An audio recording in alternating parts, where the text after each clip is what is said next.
كيف تكفرون بالله وكنتم أمواتا فأحياكم ثم يميتكم ثم يحييكم ثم إليه ترجعون۔ تم اللہ کے ساتھ کیسے کفر کرتے ہو حالانکہ تم مردہ تھے؟ اللہ نے تمہیں زندہ کیا، پھر تمہیں مار ڈالیں گے، پھر زندہ کریں گے، پھر اللہ ہی کی طرف تم سب لوٹائے جاؤ گے۔ سامعین، اب اس آیت کی تفسیر سماعت کیجیے۔ عدم سے وجود میں لانے والے کون؟ اس بات کا ثبوت دیتے ہوئے کہ اللہ تعالیٰ موجود ہیں، وہ قدرتوں والے ہیں، وہی پیدا کرنے والے ہیں اور اختیار والے ہیں، اس آیت میں فرمایا تم اللہ تعالیٰ کے وجود کا کیسے انکار کر سکتے ہو، یا اللہ کے ساتھ کسی دوسرے کی عبادت کیسے کر سکتے ہو، جبکہ تم کو عدم سے وجود میں لانے والے وہی ایک ہیں۔ جیسے اور جگہ فرمایا کیا یہ بغیر کسی چیز کے پیدا کیے گئے، یا یہ خود پیدا کرنے والے ہیں، یا انہوں نے زمین و آسمان بھی پیدا کیا ہے؟ ہرگز نہیں، بلکہ یہ بے یقین لوگ ہیں۔ اور جگہ ارشاد ہوتا ہے هل أتى على الإنسان حين من الدهر لم يكن شيئا مذكورا، یقیناً انسان پر وہ زمانہ بھی آیا ہے کہ جس وقت یہ قابل ذکر چیز ہی نہ تھا، اور بھی اسی طرح کی بہت سی آیات ہیں۔ ابن مسعود رضی اللہ عنہ فرماتے ہیں کہ کفار جو کہیں گے ربنا امتنا اثنتین، یعنی اے اللہ، اے ہمارے رب، 2 دفعہ آپ نے ہمیں مارا اور 2 دفعہ جلایا، ہمیں اپنے گناہوں کا اقرار ہے، اس سے مراد یہی ہے کہ جو اس آیت وَكُنْتُمْ أَمْوَاتًا میں ہے، مطلب یہ ہے کہ تم اپنے باپوں کی پیٹھ میں مردہ تھے، یعنی کچھ بھی نہ تھے۔ اللہ نے تمہیں زندہ کیا، پھر تمہیں مار ڈالیں گے، یعنی موت ایک دن ضرور آئے گی، پھر وہ تمہیں قبروں سے اٹھائیں گے۔ بس ایک حالت مردہ پن کی دنیا میں آنے سے پہلے، پھر دوسری دنیا میں مرنے کی اور قبروں کی طرف جانے کی، پھر روز قیامت میں اٹھ کھڑے ہونے کی 2 زندگیاں اور 2 موتیں۔ ابو صالح رحمۃ اللہ علیہ فرماتے ہیں کہ قبر میں انسان کو زندہ کر دیا جاتا ہے۔ عبد الرحمن ابن زید رحمۃ اللہ علیہ کا بیان ہے کہ آدم علیہ السلام کی پیٹھ میں انہیں پیدا کیا، پھر ان سے عہد و پیما لے کر بے جان کر دیا، پھر ماں کے پیٹ میں انہیں پیدا کیا، پھر دنیاوی موت ان پر آئی، پھر قیامت والے دن انہیں زندہ کریں گے۔ لیکن یہ قول غریب ہے، پہلا قول ہی ٹھیک ہے۔ ابن مسعود، ابن عباس اور تابعین رحمۃ اللہ علیہم کی ایک جماعت کا بھی یہی قول ہے۔ قرآن میں اور جگہ ہے قُلِ اللَّهُ يُحْيِيكُمْ ثُمَّ يُمِيتُكُمْ ثُمَّ يَجْمَعُكُمْ إِلَى يَوْمِ الْقِيَامَةِ، اے نبی کہہ دیجئے وہ اللہ ہی تو ہے جو تمہیں پیدا کرتے ہیں، پھر مارتے ہیں، پھر تمہیں قیامت کے دن جمع کریں گے۔ ان پتھروں اور تصویروں کو جنہیں مشرکین پوجتے تھے قرآن نے مردہ کہا ہے، فرماتے ہیں اموات غیر احیاء، وہ سب مردہ ہیں، زندہ نہیں۔ زمین کے بارے میں فرمایا وَآیَةٌ لَهُمُ الْأَرْضُ الْمَيْتَةُ إِلَى آخِرِ الْآیَةِ، اور ان کے لیے مردہ زمین بھی ہماری صداقت یعنی سچائی کی نشانی ہے، جسے ہم زندہ کرتے ہیں اور اس سے دانہ نکالتے ہیں جسے یہ کھاتے ہیں۔ هو الذي خلق لكم ما في الأرض جميعا ثم استوى إلى السماء فسواهن 7 سماوات وهو بكل شيء عليم۔ وہ اللہ کی ذات ہے جس نے تمہارے لیے زمین کی کل چیزوں کو پیدا کیا، پھر آسمان کی طرف قصد کیا اور ان 7 کو ٹھیک ٹھاک کیا، اور وہ ہر چیز کو جانتے ہیں۔ سامعین، اب اس آیت کی تفسیر سماعت کیجیے۔ زمین و آسمان وغیرہ کی تخلیق یعنی پیدائش۔ گزشتہ آیت میں ان دلائل قدرت کا بیان تھا جو خود انسان کے اندر ہیں، اس لیے اس مبارک آیت میں ان دلائل کا بیان ہو رہا ہے جو روزمرہ آنکھوں کے سامنے ہیں۔ استوا یہاں قصد کرنے اور متوجہ ہونے کے معنی میں ہے، اس لیے کہ اس کا صلہ الہ ہے۔ سواہنہ کے معنی درست کرنے اور 7 آسمان بنانے کے ہیں۔ سما اس میں جنس ہے۔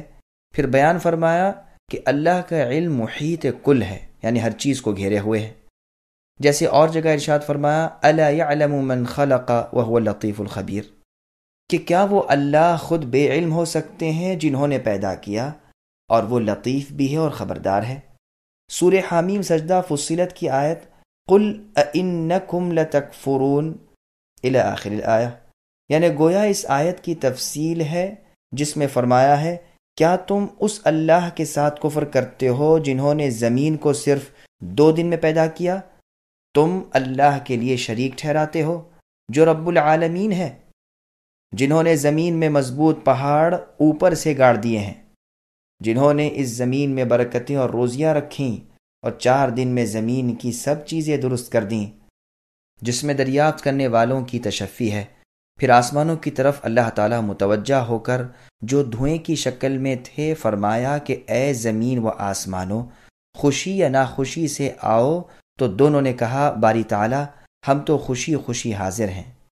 2 دن میں ان 7 آسمانوں کو پورا کر دیا اور ہر آسمان میں اس کا کام بانٹ دیا، اور دنیا کے آسمان کو ستاروں کے ساتھ مزین کر دیا اور انہیں شیطانوں سے بچاؤ بنایا۔ یہ ہے اندازہ اس اللہ کا جو بہت بڑے غالب اور بہت بڑے علم والے ہیں۔ اس سے معلوم ہوا کہ پہلے زمین پیدا کی، پھر 7 آسمانوں کو بنایا، اور ہم دیکھتے ہیں کہ ہر عمارت کا یہی قاعدہ ہے کہ پہلے نیچے کا حصہ بنایا جاتا ہے پھر اوپر کا۔ مفسرین نے بھی اس کی تصریح کی ہے، جس کا بیان آگے آتا ہے انشاءاللہ تعالی۔ لیکن یہ سمجھ لینا چاہیے کہ قرآن کریم میں اور جگہ ہے اَأَنْتُمْ أَشَدُّ خَلْقًا أَمِ السَّمَاءُ بَنَاهَا الی آخر الآیہ، تمہاری پیدائش اے انسانوں مشکل ہے یا آسمانوں کی؟ اللہ تعالیٰ نے اس کی موٹائی بلند کر کے انہیں ٹھیک ٹھاک کیا اور ان میں سے رات دن پیدا کیے، پھر اس کے بعد زمین پھیلائی، اس سے پانی اور چارہ نکالا اور پہاڑوں کو گاڑا، جو سب تمہاری اور تمہارے جانوروں کے کام کی چیزیں ہیں۔ اس آیت میں یہ فرمایا ہے کہ زمین کی پیدائش آسمان کے بعد ہے، تو بعض بزرگوں نے تو فرمایا ہے کہ مندرجہ بالا آیت میں ثم صرف عطف خبر کے لیے ہے، عطف فعل کے لیے نہیں، یعنی یہ مطلب نہیں کہ زمین کے بعد آسمان کی پیدائش شروع کی، بلکہ صرف خبر دینا مقصود ہے کہ آسمانوں کو بھی پیدا کیا اور زمینوں کو بھی۔ عرب شاعروں کے شعر میں یہ موجود ہے کہ کہیں ثم صرف خبر کا خبر پر عطف ڈالنے کے لیے ہوتا ہے، تقدیم تاخیر مراد نہیں ہوتی، اور بعض بزرگوں نے فرمایا ہے کہ آیت انتم میں آسمانوں کی پیدائش کے بعد زمین کا پھیلانا اور بچھانا وغیرہ بیان ہوا ہے، نہ کہ پیدا کرنا۔ تو ٹھیک ہے کہ پہلے زمین کو پیدا کیا، پھر آسمان کو، پھر زمین کو ٹھیک ٹھاک کیا، تو دونوں آیات ایک دوسرے کے مخالف نہ رہیں۔ اس عیب سے اللہ کا کلام بالکل محفوظ ہے۔ ابن عباس رضی اللہ عنہما نے یہی معنی بیان فرمائے ہیں، یعنی پہلے زمین کی پیدائش پھر آسمانوں کی، البتہ زمین کی درستی وغیرہ یہ بات کی چیز ہے۔ ابن مسعود اور دیگر صحابہ رضی اللہ عنہم سے مروی ہے کہ اللہ تعالیٰ کا عرش پانی پر تھا اور کسی چیز کو پیدا نہیں کیا تھا۔ جب اور مخلوق کو پیدا کرنا چاہا تو پانی سے دھواں بلند کیا، وہ اونچا چڑھا اور اس سے آسمان بنائے، پھر پانی خشک ہو گیا اور اس کی زمین بنائی، پھر اسی کو الگ الگ کر کے 7 زمینیں بنائیں۔ اتوار اور سوموار کے 2 دن میں یہ 7 زمینیں بن گئیں۔ زمین مچھلی پر ہے، مچھلی وہ ہے جس کا ذکر قرآن مجید کی اس آیت میں ہے، نون والقلم وما یسطرون۔ مچھلی پانی میں ہے اور پانی صفاح پر ہے، اور صفات فرشتے پر اور فرشتہ پتھر پر، اور یہ پتھر وہ ہے جس کا ذکر لقمان نے کیا ہے۔ یہ پتھر ہوا پر ہے۔ مچھلی کے ہلنے سے زمین کانپنے لگی تو اللہ تعالیٰ نے پہاڑوں کو گاڑ دیا اور زمین ٹھہر گئی۔ یہی معنی ہے اللہ تعالیٰ کے فرمان وَجَعَلْنَا فِي الْأَرْضِ رَوَاسِيَ أَن تَمِيدَ بِهِمْ، زمین نہ ہلے اس لیے ہم نے اس میں پہاڑ جما دیے ہیں۔ پہاڑ زمین کی پیداوار، درخت وغیرہ زمین کی کل چیزیں منگل اور بدھ کے 2 دنوں میں پیدا کیں۔ اسی کا بیان قل اِنَّكُمْ لَتَكْفُرُونَ والی آیت میں ہے۔ پھر آسمان کی طرف توجہ فرمائی جو دھواں تھا، اسے آسمان بنایا، پھر اسی میں سے 7 آسمان بنائے، جمعرات اور جمعے کے 2 دنوں میں۔ جمعے کے دن کو اسی لیے جمعہ کہا جاتا ہے کہ اس میں زمین و آسمان کی پیدائش جمع ہو گئی۔ ہر آسمان میں اللہ نے فرشتوں کو پیدا کیا اور ان چیزوں کو جن کا علم اللہ کے سوا کسی کو نہیں۔ آسمان دنیا کو ستاروں کے ساتھ زینت دی اور انہیں شیطان سے حفاظت کا سبب بنایا۔ ان تمام چیزوں کو پیدا کر کے پروردگار نے عرش عظیم پر قرار پکڑا، جیسے فرمایا خلق السماوات والارض فی 6 ایام، یعنی 6 دن میں آسمانوں اور زمین کو اللہ نے پیدا کر کے پھر عرش پر مستوی ہو گئے۔ اور جگہ فرمایا کانتا رتقا ففتقناہما، یعنی یہ زمین و آسمان دونوں باہم دھواں سے تھے، ہم نے انہیں پھاڑا اور پانی سے ہر چیز کی زندگی کی۔ یہ موقوف قول جس میں کئی قسم کا احتمال ہے، بظاہر ایسی اہم بات میں حجت تامہ نہیں ہو سکتا، واللہ اعلم۔ ابن جریر میں ہے کہ عبداللہ بن سلام رضی اللہ عنہ فرماتے ہیں کہ اتوار سے مخلوق کی پیدائش شروع ہوئی، 2 دن میں زمینیں پیدا ہوئیں، 2 دن میں ان کی تمام چیزیں پیدا کیں، اور 2 دن میں آسمانوں کو پیدا کیا۔ جمعے کے دن آخری وقت ان کی پیدائش ختم ہوئی، اور اسی وقت آدم علیہ السلام کو پیدا کیا، اور اسی وقت میں قیامت قائم ہوگی۔ مجاہد رحمۃ اللہ علیہ فرماتے ہیں کہ اللہ تعالی نے زمین کو آسمان سے پہلے پیدا کیا، اس سے جو دھواں اوپر چڑھا اس سے آسمان بنائے، جو ایک پر ایک اس طرح ساتھ ہیں، اور زمینیں ایک کے نیچے ایک اس طرح ساتھ ہیں۔ اس آیت سے صاف معلوم ہوتا ہے کہ زمین کی پیدائش آسمانوں سے پہلے ہے، جیسے سورہ حامیم سجدہ کی آیت میں ہے۔ علماء بھی اس پر متفق ہیں۔ صرف قتادہ رحمۃ اللہ علیہ فرماتے ہیں کہ آسمان زمین سے پہلے پیدا ہوئے ہیں۔ قرطبی اس میں توقف کرتے ہیں۔ والنازعات غرقہ کی آیت کی وجہ سے یہ لوگ کہتے ہیں کہ یہاں آسمان کی پیدائش کا ذکر زمین سے پہلے ہے۔ صحیح بخاری میں ہے کہ ابن عباس رضی اللہ عنہما سے جب یہ سوال ہوا تو آپ نے جواب دیا کہ زمین پیدا تو آسمانوں سے پہلے کی گئی ہے، لیکن پھیلائی بعد میں گئی۔ یہی جواب اگلے پچھلے علماء کا ہے۔ سورہ والنازعات کی تفسیر میں بھی اس کا بیان آئے گا انشاءاللہ تعالی۔ حاصل امر یہ ہے کہ زمین کا پھیلانا اور بچھانا بعد میں ہے، اور دحاہا کا لفظ قرآن میں ہے، اور اس کے بعد جو پانی، چارہ، پہاڑ وغیرہ کا ذکر ہے، یہ گویا اس لفظ کی تشریح ہے۔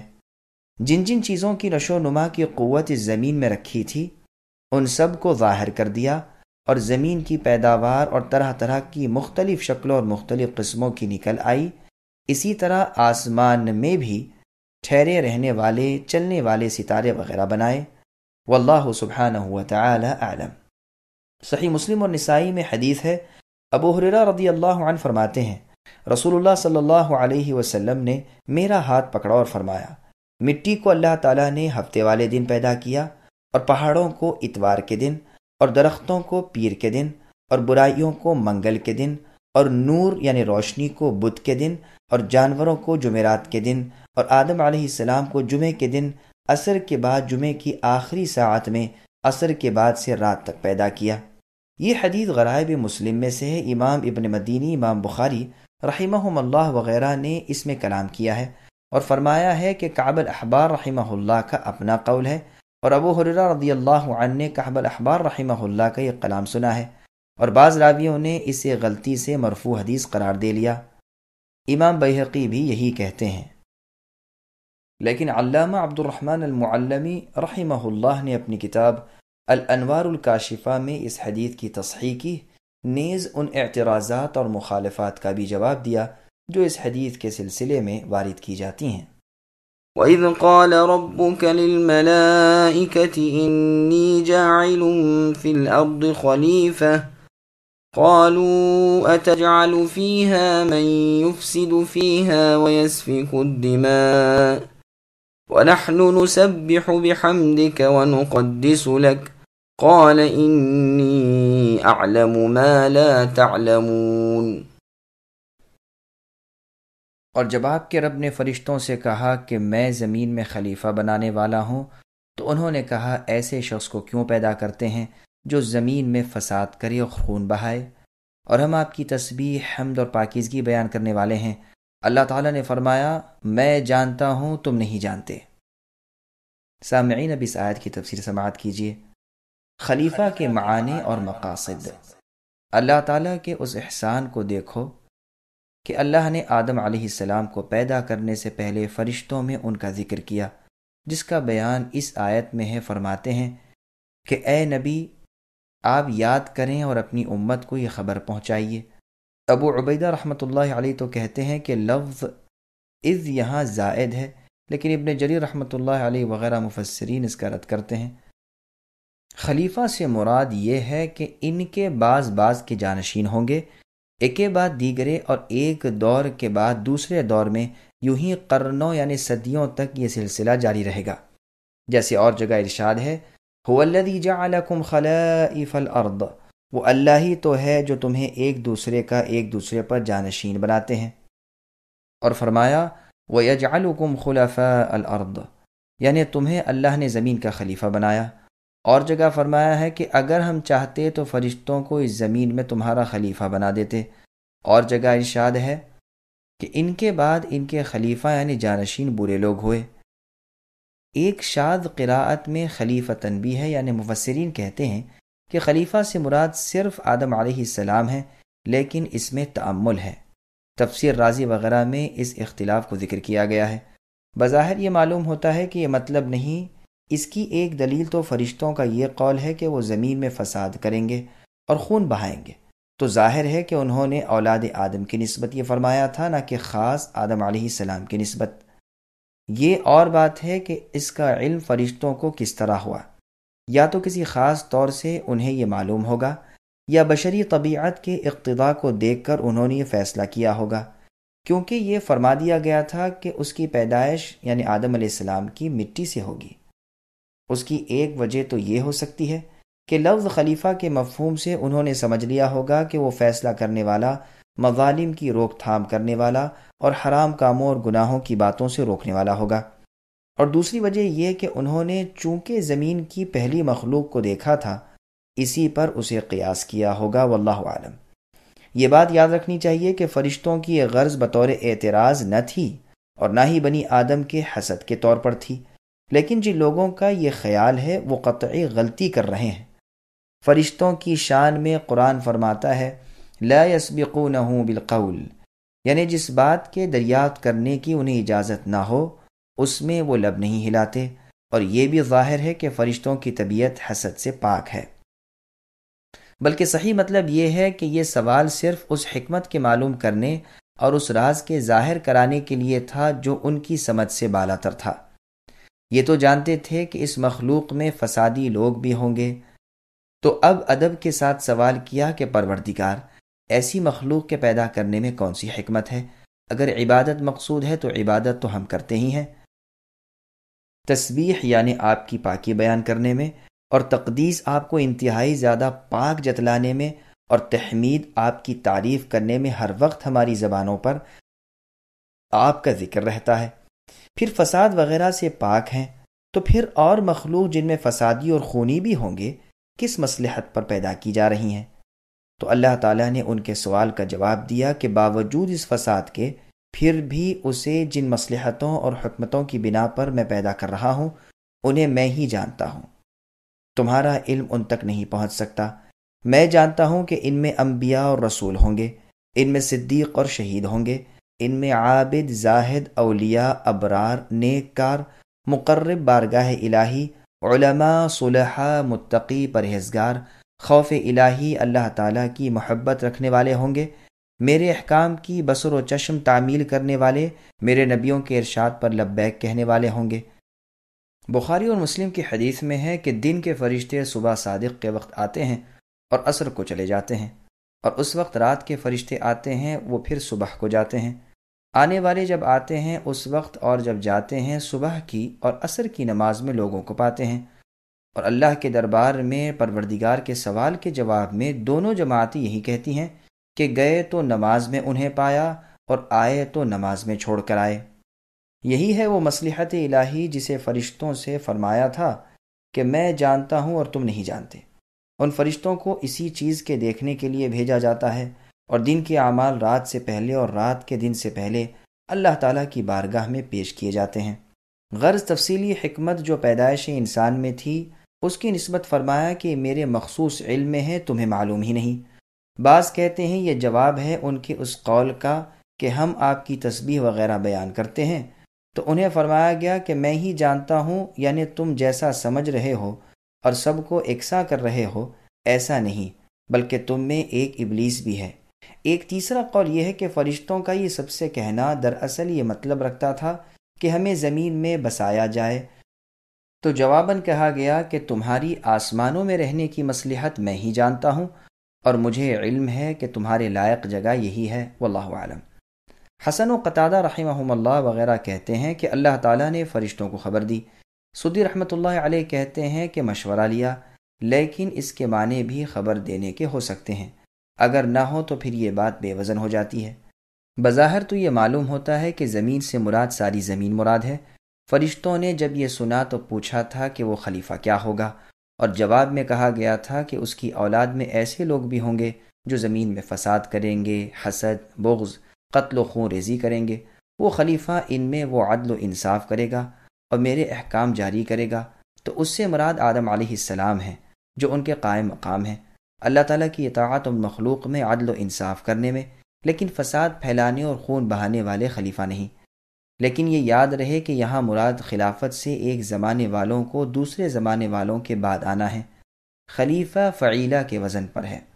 جب ایک کے بعد دوسرا اس کے قائم مقام ہو تو عرب کہتے ہیں خلف فلان فلانا، فلاں شخص فلاں کا خلیفہ ہوا، جیسے قرآن کریم میں ہے کہ ہم ان کے بعد تمہیں زمین کا خلیفہ بنا کر دیکھتے ہیں کہ تم کیسے عمل کرتے ہو۔ اور اسی لیے سلطان اعظم کو خلیفہ کہتے ہیں، اس لیے کہ وہ اگلے بادشاہ کا جانشین ہوتا ہے۔ ابن اسحاق کہتے ہیں مراد یہ ہے کہ زمین کا ساکن، اس کی آبادی کرنے والا۔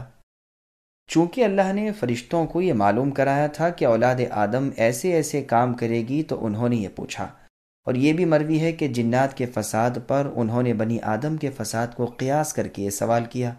عبداللہ ابن عمر رضی اللہ عنہما سے روایت ہے آدم علیہ السلام سے 2000 سال پہلے سے جنات زمین میں آباد تھے۔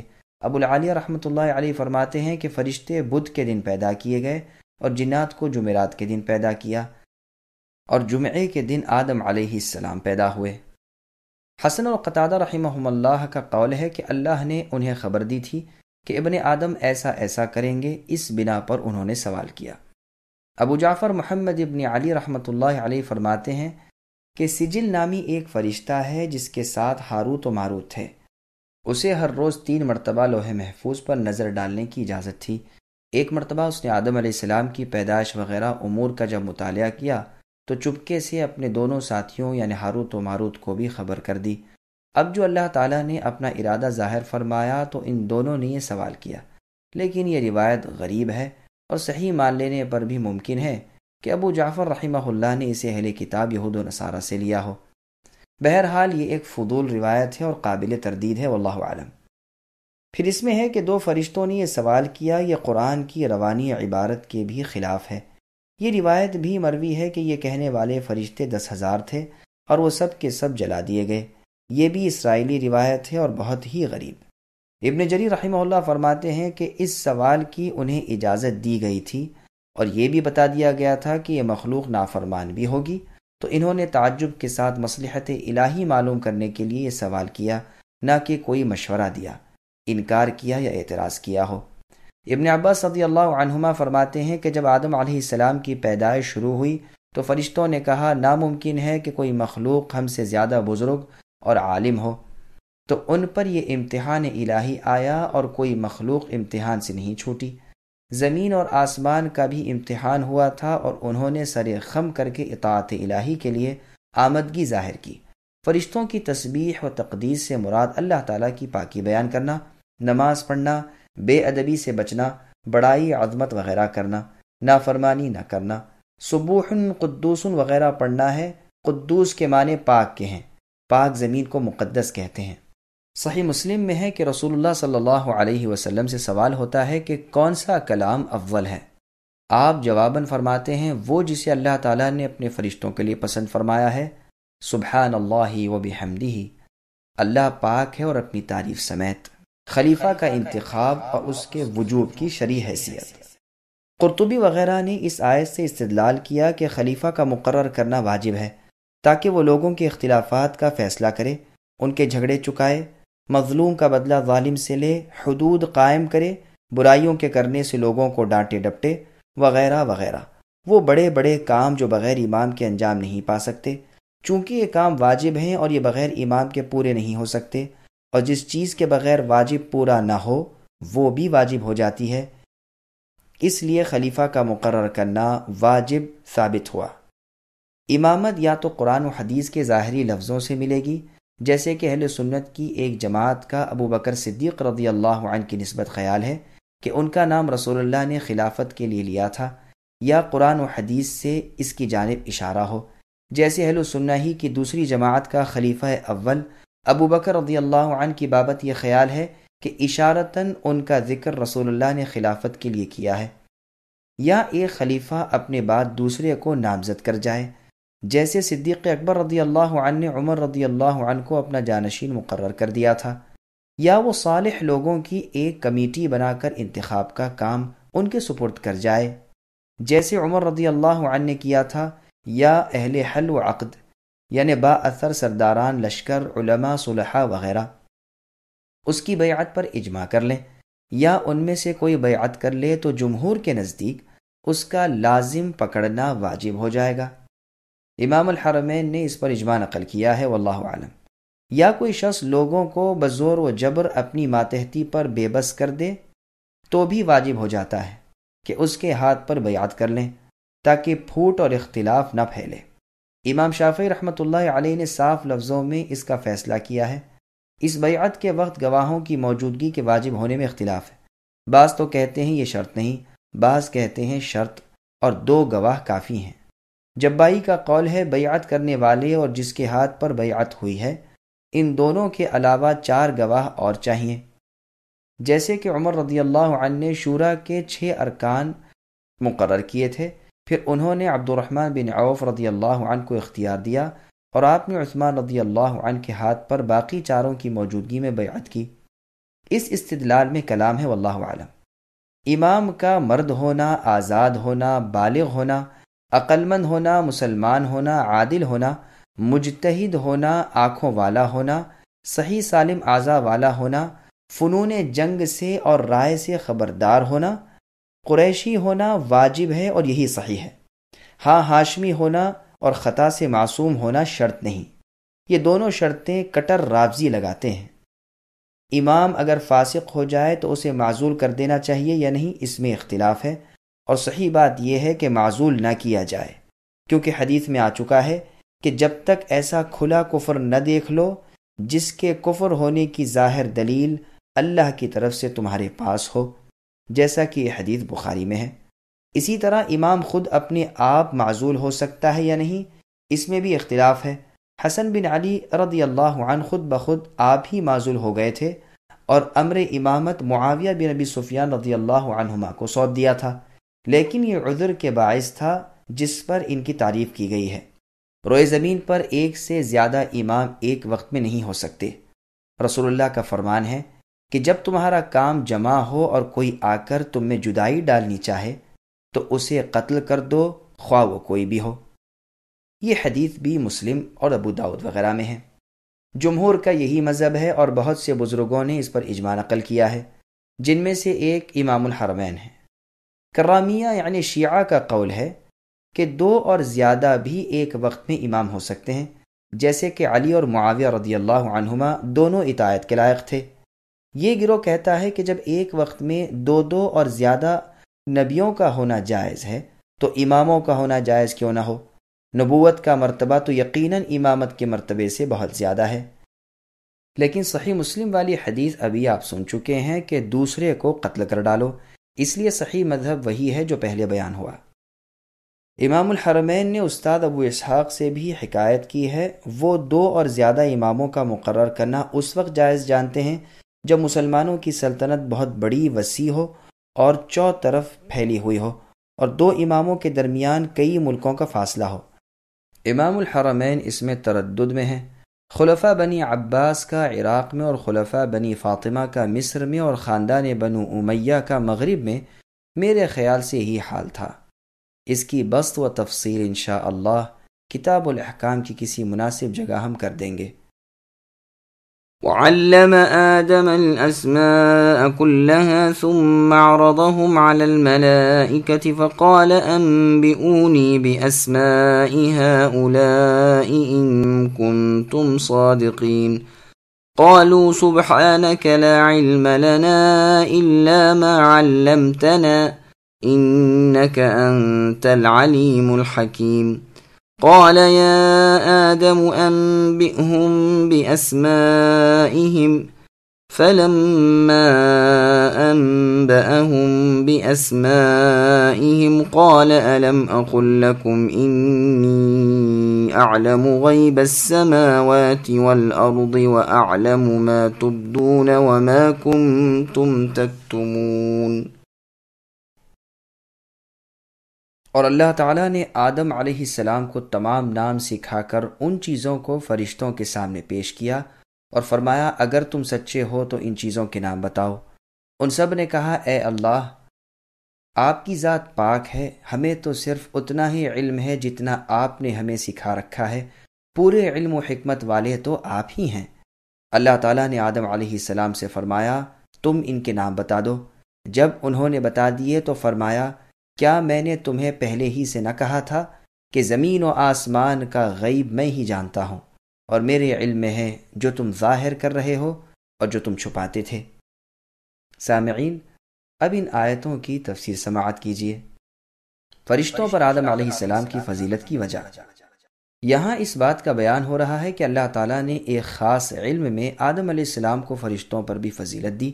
یہ واقعہ فرشتوں کی سجدہ کرنے کے بعد کا ہے، لیکن حکمت الہی جو آدم علیہ السلام کے پیدا کرنے میں تھی اور جس کا علم فرشتوں کو نہ تھا، جس کا اجمالی بیان ابھی گزشتہ آیات میں گزرا ہے، اس کی مناسبت کی وجہ سے اس واقعے کو پہلے بیان کیا اور فرشتوں کا سجدہ کرنا جو اس سے پہلے واقعہ ہوا تھا بعد میں بیان کیا، تاکہ خلیفہ کے پیدا کرنے کی مصلحت اور حکمت ظاہر ہو جائے اور یہ معلوم ہو جائے کہ یہ شرافت اور فضیلت آدم علیہ السلام کو ملی کہ نہ انہیں وہ علم حاصل ہے جس سے یہ فرشتے خالی ہیں۔ فرمایا کہ آدم علیہ السلام کو تمام نام بتائے، یعنی ان کی تمام اولاد کی سب جانوروں کے، زمین، آسمان، پہاڑ، تری، خشکی، گھوڑے، گدھے، برتن، بھانڈے، چرند پرند، فرشتے، ستارے وغیرہ تمام چھوٹی بڑی چیزوں کے۔ امام ابن جریر رحمہ اللہ فرماتے ہیں کہ فرشتوں اور انسانوں کے نام معلوم کرائے گئے تھے کیونکہ اس کے بعد لفظ عارضہم آتا ہے اور یہ ذی عقل لوگوں کے لیے آتا ہے، لیکن یہ کوئی ایسی معقول وجہ نہیں جہاں ذی عقل اور غیر ذی عقل جمع ہوتے ہیں۔ وہاں جو لفظ لایا جاتا ہے وہ عقل و ہوش رکھنے والوں کا ہی لایا جاتا ہے، جیسے قرآن میں ہے واللہ خلق کل دابۃ من ماء الی آخر الآیہ۔ اللہ تعالیٰ وہ ہے کہ جنہوں نے تمام جانوروں کو پانی سے پیدا کیا ہے، جن میں سے بعض تو پیٹ کے بل گھسٹتے ہیں، بعض 2 پیروں پر چلتے ہیں، بعض 4 پاؤں پر چلتے ہیں۔ اللہ تعالیٰ جو چاہتے ہیں پیدا کرتے ہیں، وہ ہر چیز پر قادر ہیں۔ پس اس آیت میں ظاہر ہے کہ غیر ذی عقل بھی داخل ہیں، مگر صیغے سب ذی عقل کے ہیں۔ علاوہ ازیں عرضہن بھی عبداللہ بن مسعود رضی اللہ عنہ کی قرأت میں ہے اور ابی بن کعب رضی اللہ عنہ کی قرأت میں عرضہا بھی ہے۔ صحیح قول یہی ہے کہ تمام چیزوں کے نام سکھائے تھے، ذاتی نام بھی، صفاتی نام بھی اور کاموں کے نام بھی، جیسے کہ ابن عباس رضی اللہ عنہما کا قول ہے کہ گوز کا نام بھی بتایا گیا تھا، یعنی پاد مارنے کا۔ صحیح بخاری کتاب التفسیر میں اس آیت کی تفسیر میں امام بخاری رحمہ اللہ یہ حدیث لائے ہیں کہ رسول اللہ صلی اللہ علیہ وسلم فرماتے ہیں کہ ایماندار قیامت کے دن جمع ہوں گے اور کہیں گے کیا اچھا ہوتا اگر کسی کو ہم اپنا سفارشی بنا کر اللہ کے پاس بھیجتے۔ چنانچہ یہ سب آدم علیہ السلام کے پاس آئیں گے اور ان سے کہیں گے کہ آپ ہم سب کے باپ ہیں، اللہ تعالیٰ نے آپ کو اپنے ہاتھ سے پیدا کیا، اپنے فرشتوں سے آپ کو سجدہ کرایا، آپ کو تمام چیزوں کے نام سکھائے، آپ اللہ تعالیٰ کے سامنے ہماری سفارش کریں تاکہ ہم اس سے راحت پائیں۔ آدم علیہ السلام یہ سن کر جواب دیں گے کہ میں اس قابل نہیں۔ انہیں اپنا گناہ یعنی جنت کے اندر اس پھل کے کھانے کا گناہ یاد آ جائے گا جس سے اللہ نے انہیں روکا تھا۔ تم نوح علیہ السلام کے پاس جاؤ، وہ پہلے رسول ہیں جنہیں اللہ تعالیٰ نے زمین والوں کی طرف بھیجا۔ سب لوگ یہ جواب سن کر نوح علیہ السلام کے پاس آئیں گے، آپ بھی یہی جواب دیں گے اور اللہ تعالیٰ کی مرضی کے خلاف اپنے بیٹے کے لیے اپنا دعا مانگنا یاد کر کے شرما جائیں گے اور فرمائیں گے کہ تم خلیل الرحمن ابراہیم علیہ السلام کے پاس جاؤ۔ یہ سب آپ کے پاس آئیں گے، لیکن یہاں سے بھی یہی جواب پائیں گے۔ آپ فرمائیں گے تم موسیٰ علیہ السلام کے پاس جاؤ جن سے اللہ نے کلام کیا یعنی بات کی اور جنہیں تورات اپنے ہاتھ سے لکھ کر عنایت فرمائی۔ یہ سن کر سب کے سب موسیٰ علیہ السلام کے پاس آئیں گے اور آپ سے بھی یہی درخواست کریں گے، لیکن یہاں سے بھی یہی جواب پائیں گے۔ آپ کو بھی ایک شخص کو بغیر قصاص کے مار ڈالنا یاد آ جائے گا اور شرمندہ ہو جائیں گے اور فرمائیں گے تم عیسیٰ علیہ السلام کے پاس جاؤ، وہ اللہ کے بندے اور اللہ کے رسول اور کلیمت اللہ اور روح اللہ ہیں۔ یہ سب یہاں آئیں گے، لیکن یہاں سے بھی یہی جواب ملے گا کہ میں اس لائق نہیں۔ تم محمد صلی اللہ علیہ وسلم کے پاس جاؤ جن کے تمام اگلے پچھلے گناہ بخش دیے گئے ہیں۔ اب وہ سارے کے سارے میرے پاس یعنی نبی صلی اللہ علیہ وسلم کے پاس آئیں گے، میں آمدہ ہو جاؤں گا اور اپنے رب سے اجازت طلب کروں گا، مجھے اجازت دی جائے گی، میں اپنے رب کو دیکھتے ہی سجدے میں گر پڑوں گا، جب تک اللہ کو منظور ہوگا سجدے میں پڑا رہوں گا۔ پھر آواز آئے گی کہ سر اٹھائیے، سوال کیجئے پورا کیا جائے گا، کہیے سنا جائے گا، شفاعت یعنی سفارش کیجئے قبول کی جائے گی۔ اب میں اپنا سر اٹھاؤں گا اور اللہ تعالیٰ کی وہ تعریفیں بیان کروں گا جو اسی وقت اللہ تعالیٰ مجھے سکھائیں گے۔ پھر میں شفاعت کروں گا، میرے لیے حد مقرر کر دی جائے گی، میں انہیں جنت میں پہنچا کر پھر آؤں گا، پھر اپنے رب کو دیکھ کر اسی طرح سجدے میں گر پڑوں گا، پھر شفاعت کروں گا، پھر حد مقرر ہوگی۔ انہیں بھی جنت میں پہنچا کر تیسری مرتبہ آؤں گا، پھر چوتھی بار حاضر ہوں گا، یہاں تک کہ جہنم میں صرف وہی رہ جائیں گے جنہیں قرآن نے روک رکھا ہو اور جن کے لیے جہنم کی ہمیشگی واجب ہو گئی ہو، یعنی شرک و کفر کرنے والے۔ صحیح مسلم شریف، نسائی اور ابن ماجہ وغیرہ میں بھی یہ حدیث شفاعت موجود ہے۔ غیب کا علم صرف اللہ تعالیٰ کو ہے۔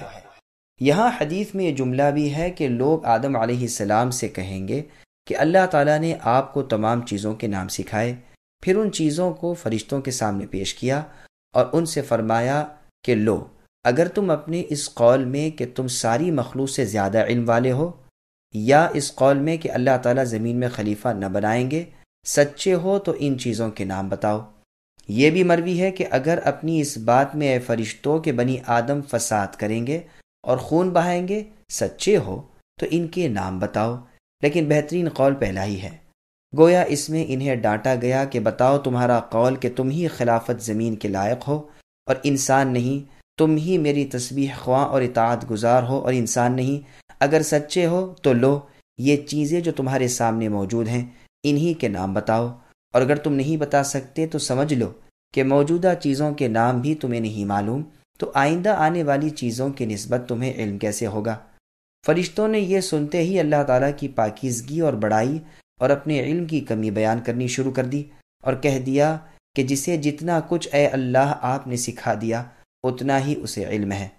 تمام چیزوں پر احاطہ رکھنے والا علم تو صرف آپ ہی کو ہے، آپ ہر چیز کے جاننے والے اور اپنے تمام احکام میں حکمت رکھنے والے ہیں۔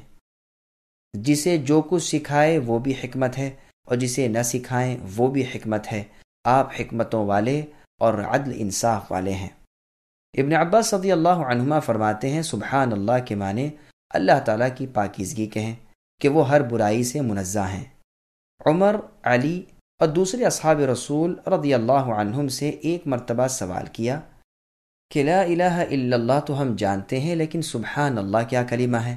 تو علی رضی اللہ عنہ نے جواب دیا کہ اس کلمے کو باری تعالیٰ نے اپنے نفس کے لیے پسند فرمایا ہے اور اس سے وہ خوش ہوتے ہیں اور اس کا کہنا اللہ کو محبوب ہے۔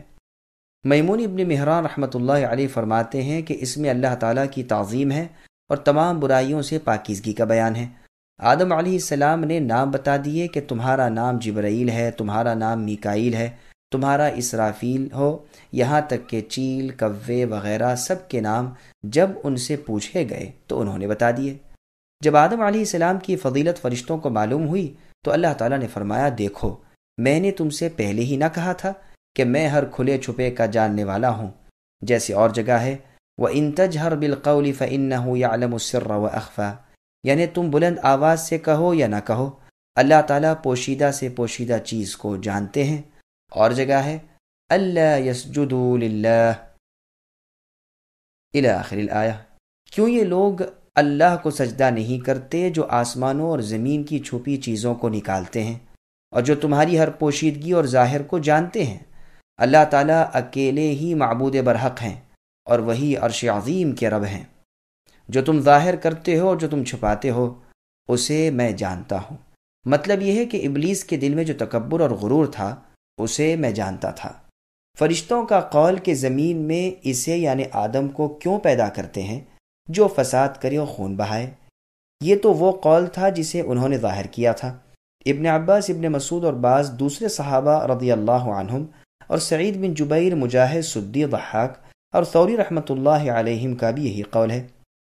ابن جریر رحمہ اللہ بھی اسی کو پسند فرماتے ہیں، اور ابو العالیہ، ربیع ابن انس، حسن اور قتادہ رحمۃ اللہ علیہم کا قول ہے کہ ان کی چھپی ہوئی بات ان کا یہ کہنا تھا کہ جس مخلوق کو بھی اللہ پیدا کریں گے ہم اس سے زیادہ عالم اور زیادہ بزرگ ہوں گے، لیکن بعد میں ثابت ہو گیا اور خود انہوں نے بھی جان لیا کہ آدم علیہ السلام کو علم اور کرم دونوں میں ان پر فوقیت حاصل ہے۔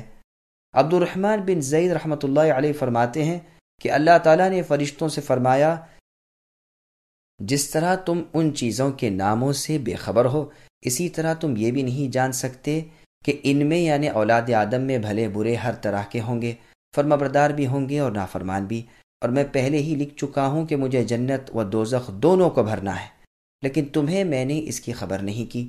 اب جب کہ فرشتوں نے آدم علیہ السلام کو دیا ہوا علم دیکھا تو ان کی بزرگی کا اقرار کر لیا۔ ابن جریر رحمہ اللہ فرماتے ہیں سب سے اولا قول ابن عباس رضی اللہ عنہما کا ہے کہ آسمان و زمین کے غیب کا علم تمہارے ظاہر باطن کا علم مجھے ہے۔ ان کے ظاہری قول کو اور ابلیس کے باطنی عجب و غرور کو بھی اللہ جانتے تھے۔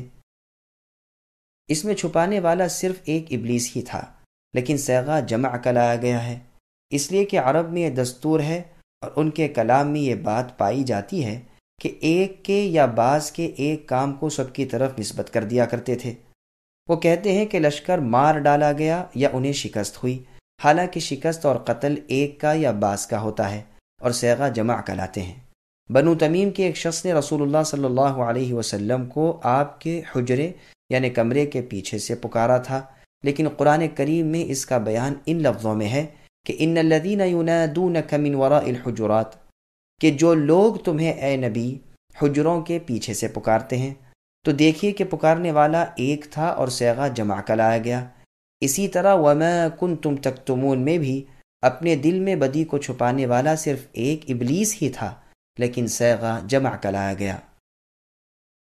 وَإِذْ قُلْنَا لِلْمَلَائِكَةِ اسْجُدُوا لِآدَمَ فَسَجَدُوا إِلَّا إِبْلِيسَ أَبَى وَاسْتَكْبَرَ وَكَانَ مِنَ الْكَافِرِينَ۔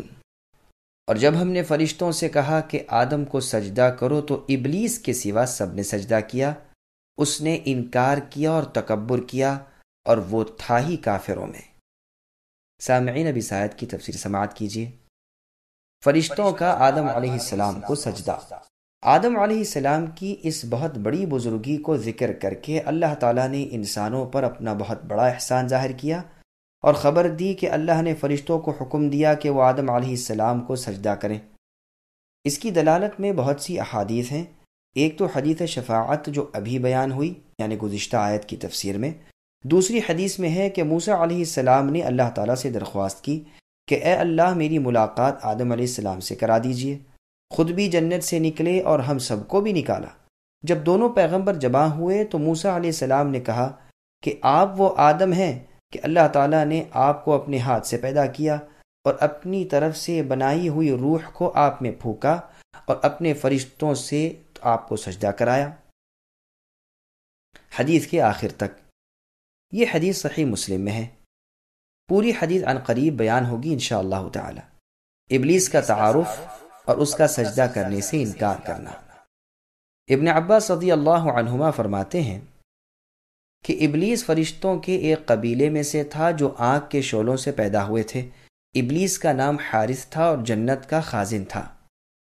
اس قبیلے کے سوا باقی تمام کے تمام فرشتے نوری تھے۔ قرآن نے بھی ان جنوں کی پیدائش کا بیان کیا ہے اور فرمایا ہے من مارج من نار، آگ کے شعلے کی جو تیزی بلند ہوتی ہے اسے مارج کہتے ہیں، جس سے جن پیدا کیے گئے تھے اور انسان مٹی سے پیدا کیا گیا۔ روئے زمین پر پہلے جن بستے تھے، انہوں نے فساد اور خون ریزی شروع کی تو اللہ تعالیٰ نے ابلیس کو فرشتوں کا لشکر دے کر بھیجا۔ ان کو جن کہا جاتا تھا۔ ابلیس نے لڑ بھڑ کر مارتے اور قتل کرتے ہوئے انہیں سمندروں کے جزیروں اور پہاڑوں کے دامن میں پہنچا دیا، اور ابلیس کے دل میں تکبر سما گیا کہ میں نے وہ کام کیا ہے جو کسی اور سے نہ ہو سکا۔ چونکہ دل کی اس بدی اور اس پوشیدہ خودی کا علم صرف اللہ تعالیٰ ہی کو تھا، جب پروردگار نے فرمایا کہ زمین میں خلیفہ پیدا کرنا چاہتا ہوں تو ان فرشتوں نے عرض کیا کہ پھر ایسوں کو کیوں پیدا کرتے ہیں جو اگلی قوم کی طرح فساد و خون ریزی کریں؟ تو انہیں جواب دیا گیا کہ میں جانتا ہوں جو تم نہیں جانتے، یعنی ابلیس کے دل میں جو کبر و غرور ہے اس کا مجھے ہی علم ہے، تمہیں خبر نہیں۔ پھر آدم علیہ السلام کی مٹی اٹھائی گئی جو چکنی اور اچھی تھی۔ جب اس کا خمیرہ اٹھا تب اس سے آدم علیہ السلام کو اللہ تعالیٰ نے اپنے ہاتھ سے پیدا کیا، اور 40 دن تک وہ یوں ہی پتلے کی شکل میں رہے۔ ابلیس آتا تھا اور اس پر لات مار کر دیکھتا تھا کہ وہ بجھتی مٹی تھی جیسے کوئی کھوکھلی چیز ہو، پھر منہ کے سوراخ سے گھس کر پیچھے کے سوراخ سے اور اس کے خلاف آتا جاتا رہا اور کہتا رہا کہ در حقیقت یہ کوئی چیز نہیں، اور اگر میں اس پر مسلط کیا گیا تو اسے برباد کر کے چھوڑوں گا، اور اگر اسے مجھ پر مسلط کیا گیا تو میں ہرگز تسلیم نہ کروں گا۔ آدم علیہ السلام پر اللہ تعالیٰ کی احسانات۔ پھر جب اللہ تعالیٰ نے ان میں روح پھونکی اور وہ سر کی طرف سے نیچے کی طرف آئی تو جہاں جہاں تک پہنچتی رہی خون گوشت بنتا گیا۔ جب ناف تک روح پہنچی تو آدم علیہ السلام اپنے جسم کو دیکھ کر خوش ہوئے اور جھٹ سے اٹھنا چاہا، لیکن نیچے کے دھڑ میں روح نہیں پہنچی تھی، اس لیے اٹھ نہ سکے۔ اسی جلدی کا بیان اس آیت میں ہے، وَكَانَ الْإِنسَانُ عَجُولًا، یعنی انسان بے صبرا اور جلد باز ہے، تو نہ خوشی میں صبر نہ رنج میں۔ جب روح جسم میں پہنچی اور چھینک آئی تو کہا الحمدللہ رب العالمین۔ اللہ تعالیٰ نے جواب دیا یرحمک اللہ۔ پھر صرف ابلیس کے ساتھی فرشتوں سے فرمایا کہ آدم کے سامنے سجدہ کرو، تو ان سب نے تو سجدہ کیا، لیکن ابلیس کا وہ غرور و تکبر ظاہر ہو گیا، اس نے نہ مانا اور سجدے سے انکار کر دیا اور کہنے لگا میں اس سے یعنی آدم سے بہتر ہوں، اس سے بڑی عمر والا ہوں اور اس سے قوی اور مضبوط ہوں۔ یہ مٹی سے پیدا کیا گیا اور میں آگ سے بنا ہوں، اور آگ مٹی سے قوی ہے۔ اس انکار پر اللہ تعالیٰ نے اسے اپنی رحمت سے نا امید کر دیا، اور اسی لیے اسے ابلیس کہا جاتا ہے۔ اس کی نافرمانی کی سزا میں اسے اللہ تعالیٰ نے اپنی رحمت سے محروم کر کے شیطان بنا دیا۔ پھر آدم علیہ السلام کو انسان، جانور، زمین، سمندر، پہاڑ وغیرہ کے نام بتا کر ان کو ان فرشتوں پر پیش کیا جو ابلیس کے ساتھ تھے اور آگ سے پیدا شدہ تھے، اور ان سے فرمایا کہ اگر تم اس بات میں سچے ہو کہ میں اس کو زمین میں خلیفہ نہ بناؤں تو ذرا مجھے ان چیزوں کے نام تو بتا دو۔ جب ان فرشتوں نے دیکھا کہ ہماری اگلی بات سے اللہ تعالیٰ ناراض ہیں تو وہ کہنے لگے کہ اے اللہ، آپ اس بات سے پاک ہیں کہ آپ کے سوا اور کوئی غیب نہیں جانتا۔ ہماری توبہ ہے اور اقرار ہے کہ ہم غیب دان نہیں، ہم تو صرف وہی جان سکتے ہیں کہ جو آپ ہمیں معلوم کرا دیں، جیسے کہ آپ نے ان کے نام صرف آدم علیہ السلام کو ہی سکھائے ہیں۔ اب اللہ تعالیٰ نے آدم علیہ السلام سے فرمایا کہ تم انہیں ان تمام چیزوں کے نام بتا دو۔ چنانچہ انہوں نے بتا دیے تو فرمایا اے فرشتو، کیا میں نے تم سے نہیں کہا تھا کہ آسمان و زمین کے غیب کا جاننے والا صرف میں اکیلا ہی ہوں اور کوئی نہیں؟ میں ہر پوشیدگی کو بھی ویسا ہی جانتا ہوں جیسے ہر ظاہر کو، یعنی ابلیس کا اندرونی کبر و غرور بھی میں جانتا تھا اور تم سب اس سے بے خبر تھے۔ لیکن یہ قول غریب ہے اور اس میں بہت سی خامیاں ہیں، ہم اگر انہیں الگ الگ بیان کریں تو مضمون بہت لمبا ہو جائے گا۔ اور ابن عباس رضی اللہ عنہما تک اس اثر کی سند بھی وہی ہے جس سے ان کی مشہور تفسیر مروی ہے۔ ایک اور اثر بھی اسی طرح کا مروی ہے، اس میں کچھ کمی زیادتی ہے، اور اس میں یہ بھی ہے کہ زمین کی مٹی لینے کے لیے جب جبریل علیہ السلام گئے تو زمین نے کہا کہ میں اللہ تعالیٰ کی پناہ مانگتی ہوں کہ آپ مجھ میں سے کچھ گھٹائیں۔ وہ واپس چلے گئے، پھر ملک الموت کو بھیجا، زمین نے ان سے بھی یہی کہا، لیکن انہوں نے جواب دیا کہ میں بھی اللہ تعالیٰ کی پناہ میں آتا ہوں کہ میں اللہ کا حکم پورا کیے بغیر واپس چلا جاؤں۔ چنانچہ انہوں نے تمام روئے زمین سے ایک مٹھی مٹی کی لی، چونکہ مٹی کا رنگ کہیں سرخ تھا اور کہیں سفید، کہیں سیاہ، اسی وجہ سے انسانوں کی رنگتیں بھی طرح طرح کی ہوئیں۔ لیکن یہ روایت بھی اسرائیلی روایات میں سے ہے، غالباً اس میں بہت سی باتیں بعد کے لوگوں کی ملائی ہوئی ہیں، صحابی کا بیان ہے ہی نہیں، اور اگر صحابی کا قول بھی ہو تو بھی انہوں نے بعض پہلی کتابوں سے لیا ہوگا، واللہ عالم۔ امام حاکم اپنی مستدرک میں بہت سی ایسی روایات لائے ہیں اور ان کی سند کو شرط بخاری پر کہا۔ مقصد یہ ہے کہ جب اللہ تعالیٰ نے فرشتوں کو حکم دیا کہ تم آدم علیہ السلام کو سجدہ کرو تو اس خطاب میں ابلیس بھی داخل تھا، اس لیے کہ گو وہ ان میں سے نہ تھا لیکن انہی جیسا اور انہی جیسے کام کرنے والا تھا، اس لیے اس خطاب میں داخل تھا اور پھر نافرمانی کی سزا بھگتی۔ اس کی تفصیل انشاءاللہ تعالی کان من الجن کی تفسیر میں اپنے مقام پر آئے گی۔ ابن عباس رضی اللہ عنہما کہتے ہیں کہ نافرمانی سے پہلے وہ فرشتوں میں تھا، عزازیل اس کا نام تھا، زمین پر اس کی رہائش تھی، اجتہاد اور علم میں بہت بڑا تھا اور اسی وجہ سے دماغ میں رعونت تھی اور اس کی جماعت کا اور اس کا تعلق جنوں سے تھا۔ اس کے 4 پر تھے، جنت کا خازن تھا، زمین اور آسمان دنیا کا سلطان تھا۔ حسن رحمۃ اللہ علیہ فرماتے ہیں کہ ابلیس کبھی فرشتہ نہ تھا، اس کی اصل جنات سے ہے، جیسے کہ آدم علیہ السلام کی اصل ان سے ہے۔ اس کی اسناد صحیح ہے۔ عبد الرحمن بن زید بن اسلم اور شہر بن حوشب رحمۃ اللہ علیہما کا بھی یہی قول ہے۔ سعد بن مسعود رحمۃ اللہ علیہ کہتے ہیں کہ فرشتوں نے جنات کو جب مارا تب اسے قید کیا تھا اور آسمان پر لے گئے تھے، وہاں عبادت کی وجہ سے رہ پڑا۔ ابن عباس رضی اللہ عنہما سے یہ بھی مروی ہے کہ پہلے ایک مخلوق کو اللہ تعالیٰ نے پیدا کیا، انہیں آدم علیہ السلام کو سجدہ کرنے کو کہا، انہوں نے انکار کیا جس پر وہ جلا دیے گئے۔ پھر دوسری مخلوق پیدا کی، ان کا بھی یہی حشر ہوا۔ پھر تیسری مخلوق پیدا کی، انہوں نے تعمیل ارشاد کی، لیکن یہ اثر بھی غریب ہے اور اس کی اسناد بھی غالباً صحیح نہیں ہے۔ اس میں ایک راوی مبہم ہے، اس وجہ سے روایت قابل حجت نہیں۔ کافرین سے مراد نافرمان ہے۔ ابلیس کی ابتدائے آفرینش ہی کفر و دلالت پر تھی۔ کچھ دن ٹھیک ٹھاک رہا لیکن پھر اپنی اصلیت پر آ گیا۔ سجدہ کرنے کا حکم بجا لانا اللہ تعالیٰ کی اطاعت اور آدم علیہ السلام کا اکرام تھا۔ بعض لوگوں کا قول ہے کہ یہ سجدہ سلام اور عزت و اکرام تھا، جیسے کہ یوسف علیہ السلام کے بارے میں فرمان ہے کہ انہوں نے اپنے باپ کو تخت پر بٹھا لیا اور وہ سب کے سب سجدے میں گر پڑے، اور یوسف علیہ السلام نے فرمایا، ابا یہی میرے اس خواب کی تعبیر ہے جسے میرے رب نے سچا کر دکھایا۔ سابقہ امتوں میں تعظیمی سجدہ جائز تھا لیکن ہمارے دین میں یہ منسوخ ہو گیا۔ معاذ رضی اللہ عنہ فرماتے ہیں کہ میں نے شامیوں کو اپنے سرداروں اور علماء کے سامنے سجدہ کرتے ہوئے دیکھا تھا، تو رسول اللہ سے گزارش کی کہ اللہ کے رسول آپ اس کے زیادہ حقدار ہیں کہ آپ کو سجدہ کیا جائے۔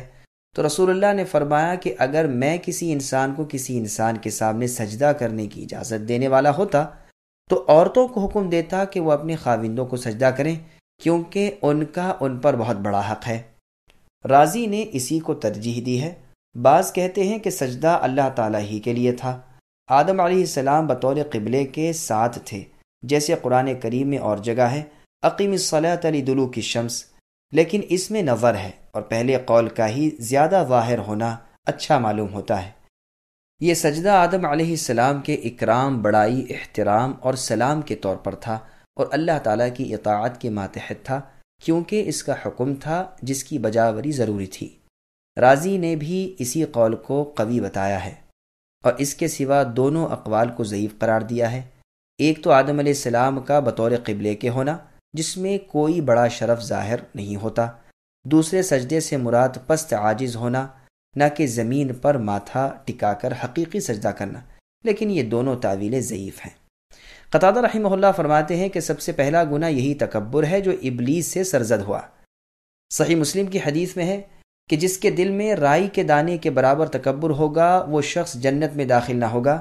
اسی تکبر، کفر و عناد کی وجہ سے ابلیس کے گلے میں طوق لعنت پڑا اور رحمت سے مایوس ہو کر باری تعالیٰ کی دربار سے دھتکارا گیا۔ یہاں کانا سارا کے معنی میں بھی بتایا گیا ہے، جیسے کہ فکان من المغرقین اور فتکون من الظالمین۔ شاعروں کے شعر میں بھی اس کا ثبوت ہے، تو معنی یہ ہوئے کہ وہ کافر ہو گیا۔ ابن فورک کہتے ہیں کہ وہ اللہ تعالیٰ کے علم میں کافروں میں سے تھا۔ قرطبی اسی کو ترجیح دیتے ہیں اور یہاں ایک مسئلہ بیان فرماتے ہیں کہ کسی شخص کے ہاتھ سے کچھ کرامتیں سرزد ہو جانا اس کے ولی اللہ ہونے کی دلیل نہیں۔ گو بعض صوفی اور رافضی اس کے خلاف بھی کہتے ہیں، اس لیے کہ ہم کسی بات کا کسی کے لیے فیصلہ نہیں کر سکتے کہ وہ ایمان ہی کی حالت میں اللہ سے ملے گا۔ اسی شیطان کو دیکھیے، ولی کیا بلکہ فرشتہ بنا ہوا تھا، لیکن آخر سردار کفر و کفار ہو گیا۔ علاوہ ازیں ایسی خلاف عادت و عقل باتیں جو بظاہر کرامات نظر آتی ہیں، اولیاء اللہ کے سوا اور لوگوں کے ہاتھوں بھی سرزد ہوتی ہیں، بلکہ فاسق، فاجر، مشرک، کافر سے بھی ظاہر ہو جاتی ہیں۔